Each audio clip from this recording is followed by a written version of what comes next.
سڵاتە نەبێ بینەرانی شارپرێس لە دوای یەکەم دانیشتنی ئەنجومەنی نوێنەرانی عێراق و دیاریکردنی سەرۆک و جێگرەکانی پەرلەمانی عێراق ئێستا چاو لەسەر دیاریکردنی کاندیدی پۆستی سەرۆکۆماری عێراقا کەکەمتر لە 15 ڕۆژی ماوە و پشتی کووردە. گفتوگۆ دەکەین سەبارەت بە دژیەکانی یەکێتی و پارتی لەسەر ئەو پۆستە و گفتوگۆ دەکەین بە لێدوانەکانی دژبەیەکیان کە ڕێکەوتنی پارتی لەگەڵ هەندێک لایەنی سیاسی لە بەغدا ئەنجامی دابوو. گفتوگویم تەوەر دەکەین لەگەڵ بەڕێز دکتۆر غالب محەممەد ئەندامی خولی پێشووی پەرلەمانی عێراق کە بە شێوەیەکی ڕاستەوخۆ لەگەڵمانە. دکتۆر غالب سڵاوت دەبێ ئەم کاتت باش. ئایا ئەم لێدوانە دژبەیەکانە لە نێوان پارتی دیموکراتی کوردستان و یەکێتی نیشتیمانی کوردستاندا لە پێناو مافی گەلی کوردایە یان لە پێناو پلۆپۆستە؟ سڵاوتان لێبێ و سڵاو لە بیران و بیسەرانی خۆشەویستان. طبعاً ئەوەی کە ئێمە بینیمانە لە یەکێتی و پارتی لە ماوەی 31 ساڵی حکومڕانیانە ئەوەی کە هەیە لە هەرێمی کوردستان جگە لە حکومێکی بنەماڵەیی چەتەی مافی بەسەر هاوڵاتیانە هیچی تر نەبووە و ئەوەی کە لە ماوەی 18 ساڵە ئەیان بینین کە دەڕۆن بۆ عێراق جگە لەوەی بۆ مەساڵحی خۆیان دەڕۆن و بۆ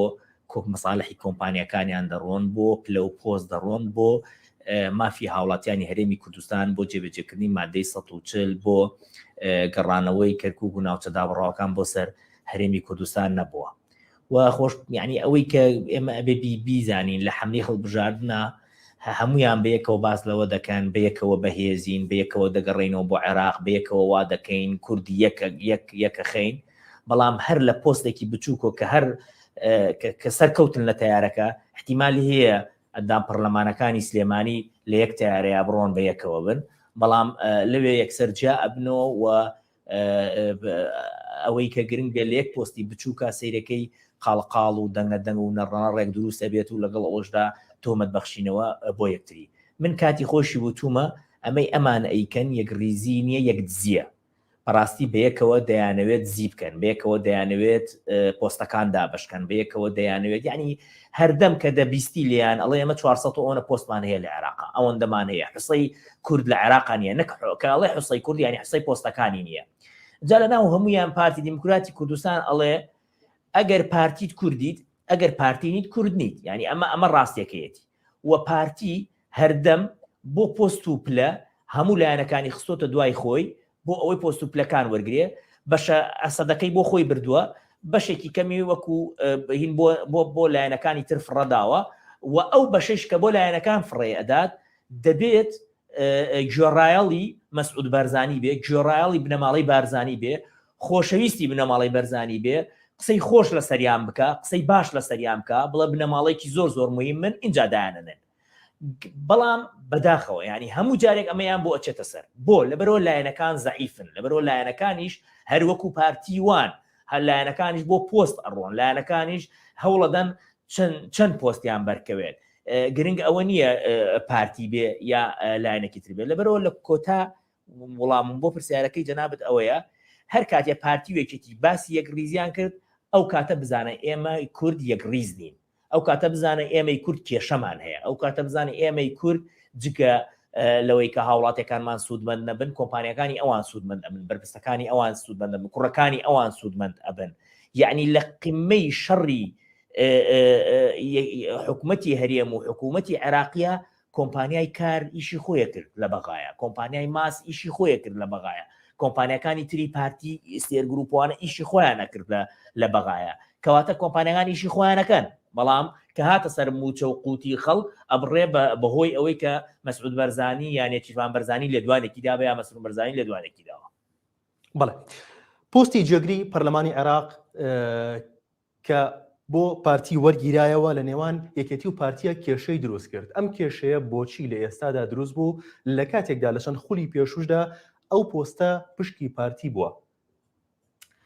ئەسڵی بابەتەکە پۆستەکە نییە چکە ئەو پۆستە زۆر گرنگ نییە بۆ زانیاریت و ئەوە دەرەخا کە ئەزانی ئێمە کاتێ ماوە مەسعود بەرزانی بچووکە کەس بڕوای ناگرت بەس بچووکی مەسعود بەرزانی دەسەیکە مەسعود بەرزانیە کە دەیوت ڕیفراندۆمەکەم کە دەیوت عێراق جیرانمانە کە دەیوت نازانم هەر کەسێک قسە بکە من ئەیکەم دەوڵەتی کوردی دروستەکەم ئێستا سوپاسی عێراقەکە بۆی جێگیری دووەمی پەرلەمان کە جێگیرێکی ئیداریە دراوە بە پارتی کاتە بزان ئەمانە بۆ پۆستەکان چێکەن ئەمانە ئەوە نین کە ئێمە چاویان لێ ببڕین ئەمانە قیادەی ئێمە بکەن ئەمە قایدی ئێمە بن ئەمانە مەرجعی ئێمە بن مەرجع ئەوەیە کە قسەی کرد قسەی بخوا مەرجع ئەوەیە کە قسەی کرد دیفاع لە هەموو هاوڵاتیانی هەرێمی کوردستان بکە نەک لەبەر ئەوە جێگیری دووهەمی بۆ خۆی وەرگرتووە سوپاسی بکە دوای ئەوە ئەم فترەیە باوەڕ کە ئەوەندە مەسعود بارزانی عێراقچی بوو هیچ عێراقیەکان نەبینی ئەوە بۆ عێراق قسە بکەن ئاوا نەمبینی کە باسی عێراق بن و باسی یەکریزی عێراق بنوانە تۆ جارێکان یەکریزی ماڵی خۆت کاول کردووە لەبەر خاطر پۆستێکی یاندووان هاتووی باسی یەکریزی عێراقەکەی تۆ خەدەماتت نییە لێرە هاتووی باسی خەدەماتی عێراقەکەی تۆ لێرە نەوتی سپینیە بەم سەرمایە بدەی بە خەڵک دەی باسی گەندەڵی و نازام چیەکەی لە شوێنەکانی تر جارێکان ئەزانی جارێکان دەبێت تۆ ماڵی خۆت چاکە اینجا بچی ماڵی خەڵک لەبەر ئەوە دەرەخا کە پارتی شەڕ بۆ پۆستەکە نەک بۆ خەڵکیەکە اینجا ئەوەی کە کرا بەرامبەر بەلایەنەکانی تر ئەوە بەرامبەر پارتی بکرای ئێستا هەمووی ئەکرد بە عێراقچی و هەمووی ئەکرد بە جاش و هەمووی ئەکرد بە خۆفرۆش و خۆی دەرەکرد خۆی کرد بە کوردێکی ڕەسەن لەم عالەمە دکتۆر جیاوازی وەرگرتنەوەی ئەم پۆستە لەگەڵ جارەکانی پێشووە چییە وەک سەرکەوتنێک وێ ناکرا تا گەشت پەرلەمانە نەشیدی پارتی تابوترێتەوە لەلایەن پەرلەمانەکانی پارتیەوە بەڵێ ئەوە دەرەخا پارتی سەرکەوتنی نەماوە هەمووی دۆڕاندووە لەبەرەوە بۆ چتی بچووک ئازانی ئەوەی کە ئەخنکێت پەلاماری پوشەدا ئێمە ئەوسا کە کوور دەچوین بۆ لە سەرەتاوە کە ئەڕۆشتین بۆ عێراق داوای مادەی 140مانە کرد جێبەجێ بگرنی مادەی 140 داوای ناوچە جابڕاوەکانمانە کرد داوای ئەومان کرد پێشمەرگە بکەوێتە سەر تەسلیح و تەجهیز و ئەوانەی بکەوێتە سەر وزارەتی دیفاع داوای ئەومانە کرد کە موازنەمان لە 70% زیاتر بێ کە لە 2013 زیاتر لە 14 میلیارد دلار هاتوۆتە ناو هەرێمی کوردستان و لە پارەی عێراق ئێستا هیچمان بەدەستەوە نەماواتوین پۆستێکی بچووکە ناوی جێگیری دووەمە چی لە مەوزوع ئەگۆڕە جێگیری دووەم جێگیرێکی ئیداریە ئەسڵەن زامیلی نایەڵێ سەرۆکی پەرلەمانی جوولە بکە زاملی جێگیری یەکەمە نایەڵێ سەرۆکی پەرلەمانی جوولە بکە نەک جێگیری دووەم ئینجار شەڕەکە ئەوە بێپلانی پارتی دەرەخا لەبەرەوە پارتی لەگەڵ یەکێتی ئاتیفاقیان وا بوو کە یەک ڕیز بن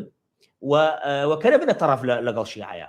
ئێستا پارتی بۆتە تەڕەف یعنی ئێستا ئێمە کاتی خۆی وامود بەڵام ئێمە کە هەرچیمانەوت کەس بڕوای نەکرد ئێمە وتمان ئەمە تەزویر بووە ئەم انتخاباتە ئێمە وتمان حەلبوسی و سەدر و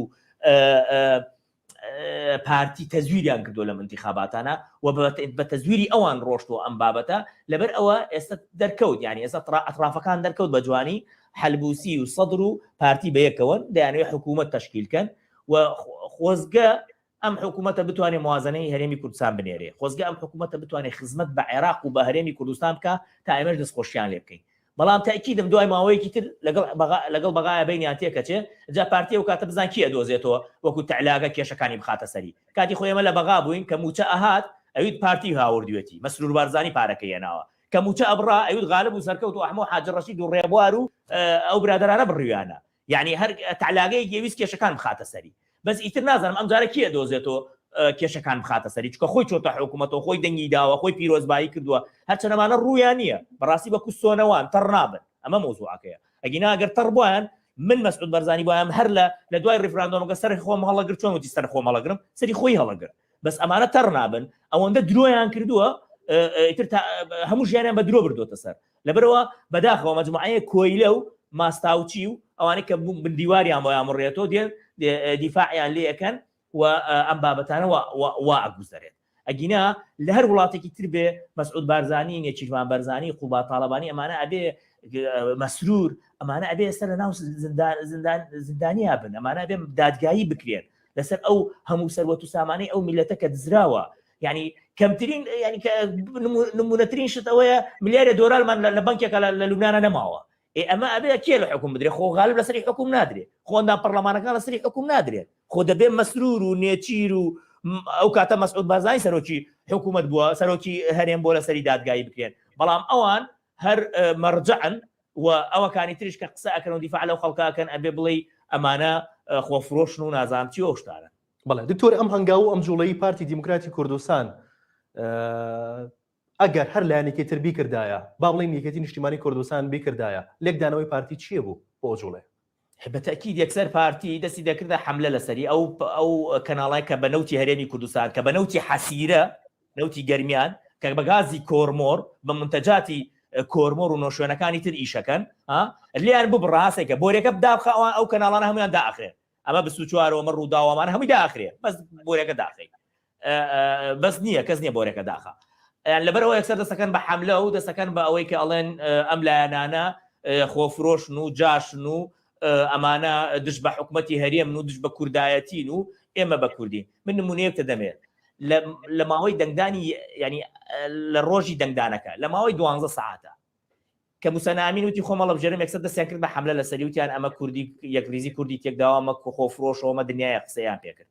کە موسەنامین وتی یەکشێمە وتیان ئەمە لەبەر کورد خۆی کشانەوە ئەمە زۆر کورد یعنی ئەم کوڕە لە ماوەی 6 ساعتە ئەم هەموو تۆبەتانە بۆ کرد و لە ماوەی 6 ساعتە ئەم هەموو باشتانە خستە پاڵی کەواتە ئەگەر لەگەڵم بی پارتی وایە ئەڵێ یا لەگەڵمی یا قسەت لەسەرەکەم بەس من پێم سەیرە تا ئێستا یەکێتی لایەنەکانی تر ئەوە تێنەگەشتون ینی ئەزانن ئەمە پارتیە ئەمە وەزعێتی ئیتر بۆچی لەگەڵێتان سیقەکە ئێگە شەریک نیت بۆچی لە ینی عیبە پارتی پێت بڵێ من تۆ کاندیدەکەتە بێ ئەبە بێت عیبە ینی تۆ چوتە تا حکومەت تۆ بە کاندیدی خۆدانەی جاخوا ئەگە مەسعود بەرزانی کاندید بۆ مندانە بۆچی نەیدەمە پارتی خۆ بە پارتی بۆ خۆی کاندیددانە ینی ناکرێت پارتی کاندید بۆ خۆی دانا و کاندید بۆ لایەنەکان تریش دانا ئێمە چۆن وابێ ینی کاتی خۆی وەزیرێگە بوو یەکێتی داینابوو بە شەو پارتی بوو بە ڕۆژێکێتی بوو لە کاتی ئێمەیە بە شەو پارتی بوو بە ڕۆژ یەکێتی بوو عیبەوە شەرمەیە بۆ یەکێتی ئەوە شەرمە بۆ یەکێتی مەکتەب سیاسەکانی یەکێتی هەتا لە ناو یەکێتیان هەتا بڵین لە ناو یەکێتی دەرئەگەیان بۆ بە دەرکراوینە ینی بۆ نمونە دووریان نەخرێتەوە یا قسە بکاتەوەوانە قسە ئەکەن وەکو من و تۆ وەکو ڕاگەیان نەسەر بەخۆکان ئەڵێ ئەمە چەند مویمە ئەم کەسە هەر پای ناناو مەکتەب سیاسی جارێکی تر یەکسەر وەکو پارتی و قسە ئەکات ینی بۆ نمونە من دایان مەقالەی عیماد ئەحمەد میێ باز لە چاکسازی ئەوانەکە کە ئەم جارە کرا بە سەرۆکی عینەکە سەیرەکە قسەکانی زۆر گۆڕ هەر وەکو پارتی قسەکە ینی ئەمانە زۆر سەیرن ینی تۆ ئەتەوێت چی بکەی ینی ئەتەوێت بەم قسانە خەڵک ینی کاکە خەڵکیەوە ئەناسێت 30 ساڵەیەوە حکومانەکەن جگەل لەوەی سەرۆت و سامانی ئەمیلەتان دزیوە شتێکی زیادەمان پێ بڵێن ئەومان کرد بۆی ڕوومان بێ باستان بکەین لە شوێنێکا بە باشیە بڵێن ئەو شتەمان کردووە کوڕەکانی خۆیانیان دەوڵەمەند کردووە کۆمپانیەکان هەمووی بۆتە کۆمپانیای ئەوان دەستەبەی بۆ نەوت یعنی شەرمە مەسرور بارزانی هاتووە ئەڵێ نەوت شەفافە جێگرەکەی کە قوبا تاڵەبانیە ناوێرێ بڵێ شەفاف نیە لە بەرۆ پارە وەرەگرە نەوتە کاکە واز لە خوبات بێنە ئێوە پۆسیۆنەکان ناو پەرلەمانە ناوێت قسە بکەن نازانم ئۆپۆسیۆنم نەبینیەوە ئەوەندە ترسنۆک بێ ئێگەر ئەترسی بۆبی بە ئۆپۆسیۆن یان ئۆپۆسیۆنم بینێ لە پەرلەمانی عێراق دەنگەدا بە سەرۆکی پەرلەمان ئەوە یەک پاکێجە سەرۆکی پەرلەمان و سەرۆکی ڕئیس جمهوریە و ڕئیسی حکوومەت یەک پاکێجە کە تۆ دەنگدا بە سەرۆکی پەرلەمان کەواتە توایتە ناو پاکێجی حکوومەتە خۆمە کاری مناڵ مەزم نییە تۆ بڵێ وەڵام من دەنگە دەم بە سەرۆکی پەرلەمان لەبەرۆ پەرلەمانە وڵا دەنگ نادەم بەوە ئەینە وەڵاوانیە ئەو تۆ بە پارە دەنگت داوە کاکە ئەو تۆ ئۆپۆسیۆن نی ئۆپۆسیۆنی حەقیقیەوەی ئەوە ڕێگری بگردایە لە پارتی لە کاتی ئەقیڕێنە لە ناو پەرلەمانە ئەڵێ سەرۆکمان بەرزانیە سەرۆکی ئۆپۆسیۆن نییە بەرزانی سەرۆکی کورد نییە بەرزانی سەرۆکی پارتیە کاکە دکتۆر غالب ئەم هەنگاوەی پارتی دیموکراتی کوردستان وەک تەرەف نامینرێت لە نێوماڵی شیعەیە ئەوە کێشە دروست ناکات بۆ قەواری هەرێمی کوردستان هاوڕێەوە ئێستا تەواو ئێستا تەرەفە ئێستا پارتی تەرەفە یعنی پارتی تەرەفە لەگەڵ سەدرریەکان و لەگەڵ حەلبوسیە بەڵە چۆن کێشە دروست ناکە ینی تۆ عیلاقات لەگەڵ لایەنەکان تر تێگەدا و ئەمە هیچ گرنگ نییە ینی سەرۆکی وەزیران ئۆستادیان سەرۆکی وەزیران حتا ماوە نە شیعە بێ عەفو نە کوردە بێ نە سوننا بێ لە بۆ شیعە زۆرینەیە تۆ لاقەتێ بەم تەرەفەوە بۆیە تۆ بدوتایەتە شیعە خۆتان یەکلای خۆتانە بگرن سەرۆک وەزیرانێکمان بۆ بێنن ئێمە دەنگی لێسەرە دەین باش نییە یا سەرۆک وەزیرەکانتان بێرن بیخەنە دەنگدان و ئێمە خۆمان نەزانین دەنگ بە کێ دەین وەکو جاری پێشوو بۆ سەرۆک کۆمار وابوو وتیان سەرۆک کۆمارەکان بێرن بیخەنە دەنگدانەوە بە کورد ئێمە خۆمان نەزانین دەنگ بە کێ دەین ئەو کاتە دەنگیان بە بەرهەم ساڵاتدا بۆ فوات سێنەدا باشە بەڵام ئەمان هاتووە مەسعود بەرزانی خۆی کردە تەرەف ئەزانی بۆ خۆی کردە تەرەف یەخۆ بۆ هەر وایە کاتی خۆی ئێمە ژووتوانە هەموو جارێک ئەڵێن پارتی و مەسعود بەرزانی بڵێ ماڵی بەرزانی شێری ماڵەوەن ڕێوی دەرەوەن لەبەر ئەوە یانوێ شێری خۆیان بسەپێنن بەسەر ئەم لایەنانە ئەیانوێ یەکێتی بێرنە ژێر بار ئەسڵ ئەمەندە شتەکانیان تاکە کەسی و ئەمەندە بیرکردنەوەیان تەسک و ئەمەندە زۆر بچووک بیرەکەنەوە مەسەلەی کەسەکانە بزان کێ بێتە سەر کۆمار کێ بێتە وەزیر کێ بێنە نازان لەسەر وە شەڕە تەحەدا ئەەکەم یەکێک لەم وەفدانەی یەکێتی و پارتی کە چووەتە ئەوێ باسی بودجەی موازنەی کردبێت باسی ئەوەی کردبێت کە لە موازنە بێ لەگەڵمانە بن وەرەقەیەکم بۆ بڵاو بکەنەوە بڵێن لەسەر ئەم وەرەقە ئەتیفاقمان کردووە کە لە وەرەقەکەیان نووسرا بێت ئەبێ موازنەی هەرێمی کوردستان بنێرن ئەبێ موچەی موچەخۆرانی هەرێمی کوردستان بنێرن ئەبێ سوتەمەنی هەرێمی کوردستان بنێرن ئەبێ نەوتی سپی هەرێمی کوردستان بنێرن ئەبێ دەرمانی هەرێمی کوردستان بنێرن ئەبێ لە بەشە بودجەی سیادی بنێرن ئەبێ پارەی گەنم بنێرن بزان هیچی لەوانەیان کردووە هیچ لەوەی تیانە هەر وتوانە جێگری دووەمی ئێمەیە و سەرۆکۆمار هی ئێمەیە و وەزیری فڵان ئەگەر حکوومەتمان تەشکیل کردی ئێمەیە و سەدر بە پارتی و تۆ وتوێتی ئەگەر تۆ برا گەورەی تۆ ناوەکان مامدەری ئێمە لەسەر دەنگی ئێوە دەنگکانە دەنگ ینی بەس بۆ ئەوەی بەس پێ بەزانین تۆ بڵێن تۆ قەرارە دەی لە ناو کووردا قەرارەکان تۆ وەرەگری هەر بەس بۆ ئەوەیە ئیتر خەڵ لە برسا ئەمرێ خەڵ سوتەمەنی نییە خەڵ کارەبایی نییە پارەی گەنمی جوتیاران نادرێ خەڵ دەرمانی پێ نادرێ ئەمە کێشەی پارتی بنەماڵی بەرزانی وێچێتی نییە ئەوە کێشەی ئەوەیە چ وزارەتێ وەرگێ ئەو پەرتەوازەی کە لەلایەن لایەنە کوردیەکانەوە ئەبینرێت هەر لایەنی سیاسی بەجیا چوونەتە بەغدا ئەم پەرتەوازەیە تا چەند کێشەیە بۆ قەواری هەرێمی کوردستان واللهی هاوڕێ ئەوەی لەگەڵ یەکێتی پارتی نەچوێ دەستخۆشی لێ بکە بۆ زانیاری چونکە ئەزانی بۆ یەکێتی پارتی بۆ پۆستە ڕۆن بۆ شتی تر ناڕۆن بەس کێشەکە ئەوەیە ئێستا ئۆپۆزیۆنی ژەر بۆ پۆست ڕۆیە هەر بەس بەداخەوە ینی بە خۆزگەوانە بواە خۆزگە ئەو ئەندا پەرلەمانەی کە ئۆپۆزیۆن لێ ئۆپۆزیۆنی حەقیقی بواە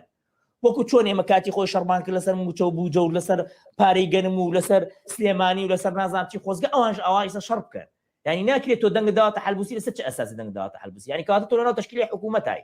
ئەمە پرسیارە ئەمە ئەبێ ئەمە وردی کەینەوە ناکرێ بۆ نمونە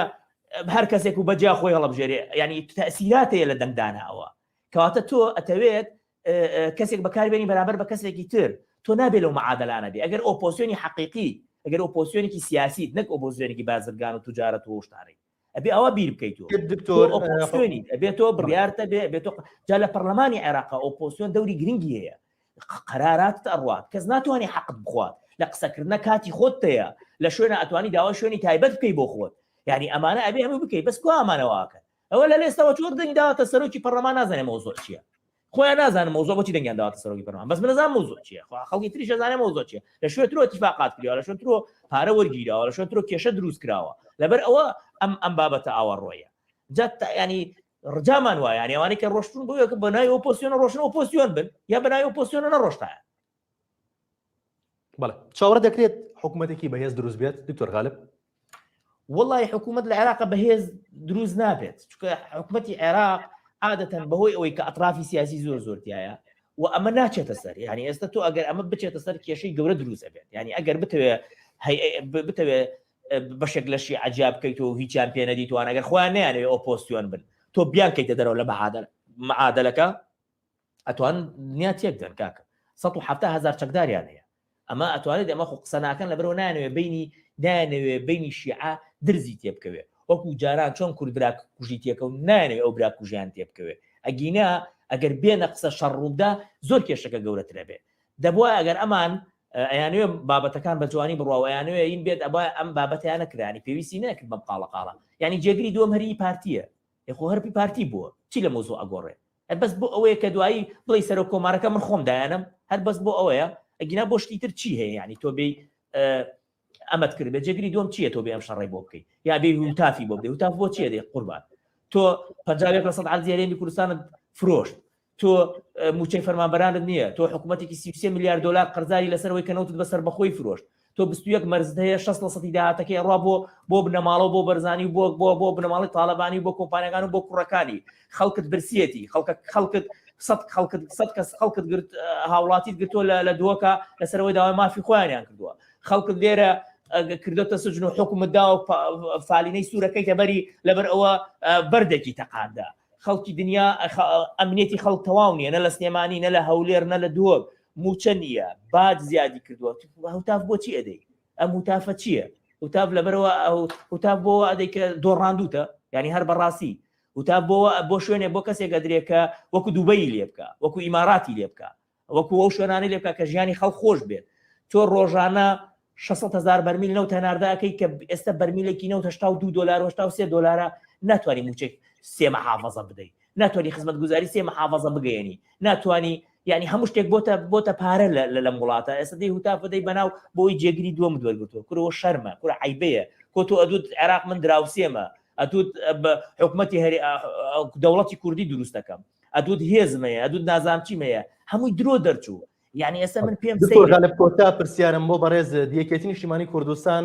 بە فەرمی کاندیدی خۆی بۆ پۆستی سەرۆکۆماری عێراق دیاری کردووە کە دکتۆر بەرهەم ئەحمەد ساڵحە پارتیش مەرجی داناوە بۆ ئەو پۆستەی کەیەکێتی دیاری ئەکات. یەکێک لە مەرجەکانیشی ئەوەیە کە نابێت دکتۆر بەرهەم کاندید بێت بۆ پۆستە. هۆکاری ئەم مەرجانانە چێ لەلایەن پارتیەوە؟ کاکە پارتی ئەم هەڕاهۆسە ئەکا بۆ دوو شتێتی. یەکەم نایەوێت بەرهەمدان ڕێوێ پرۆپارتیەک دانات، دوم ئەوێ مەحافەزی کەرکووک ببا لەبەرەوە تورکیا و تۆ تێبێ مەحافەزەی کەرکووک ببەی. تێگەشتی یەکێتی ئەبێ نەچێتە ژێرباری ئەگەر یەکێ ئەگەر ڕاستەکە یعنی ناڵێ ئێمە کاکە پێویست ناکە لە گەرمیانە قوبا تاڵەبانی قیڕان ئەویت پارتی ئەوێ ئێمە بخاتە ژێربار قەسەم بەخوا ئێمە ناچینە ژێرباری کەس نابینە کلکی پارتی دێ قەسەم بەخوایە با جێبەجێ بکە یا سێ ڕۆژ ڕۆژوو بگرێ قوبا تاڵەبانی یا ئەو قەسەم بەخوایە جێبەجێ بکە یا سێ ڕۆژ ڕۆژوو بگرێ. زانیکە ئەمە ئەگەر پارتی کاندید بۆ تۆ دانا کەواتە پارتی دانا پرۆپارتیەکان دانا ینی کەواتە پارتی دانا. یەکێتی ئەگەر بێوێ بمێنێتەوە لە منتەقەکە ئەمە قبول ناکە. بەس من پێم وایە یەکێتی ئەوەندە پڕت و ئەوەندە بە خۆتە زانی وەز یەکێتی ئەو وەز یەکێتی کەس بە کەس هەر کەسێک و قەراردا بۆ من ئیمادەمەند ئەو ڕۆژایی وت من ئێمە کاندیدمانیە دوێنێ بە یەکێتی بەیانامەی دەرکردووەڵە بەرەم ساڵح ینی کەسیان ئاگاداری کەسیانی مەسئولەفتەکە ئاگاداری مەکتەب سیاسیەکەی نییە. کەواتە پارتی لە ئاوی لێڵا مەلەئەکە ئەگەر بچێتە سەربۆی بەڵێ نایڵێ بەرهەم ساڵحدا بڕێت وە مەحافەزی کەرکووک شەمان ئەگەر نەچێتە سەربۆی ئەگەر نەچێتە سەربۆی بەرهەم ساڵحدا ئەڕێت. بەرهەم ساڵح باشتر وایە خۆی کاندید کاتەوە ینی ئەگەر خۆی کاندید کاتەوە ئەتوانێت دەنگی لایەنەکان زۆربەی ببات و احتیمالی هەیە دەرچێت ئەگەر بتوانێت ینی ئیش بکات لەسەرەوە بابەت. سپاس بۆ بەڕێز دکتۆر غالب محەممەد ئەندامی خولی پێشووی پەرلەمانی عێراق کە بە شێوەی ڕاستەخۆ لەگەڵمان بوویت. سپاس بۆ ئێوەش کە تا ئێستا دیمێرمان بوویت.